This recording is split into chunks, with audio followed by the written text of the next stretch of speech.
不相信愛我能永久，只想到我也曾氣夠。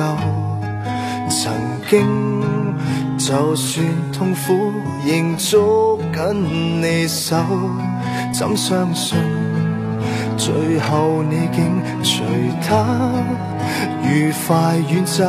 如放任仍放任，我也知醜。別怪他，別怪他，別再傷心對吧？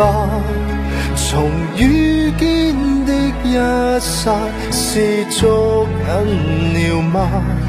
別怪他，別怪他，別再敷衍對話，疲累了讓我休假。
读到这封信的时候，就代表奇迹已经忘了。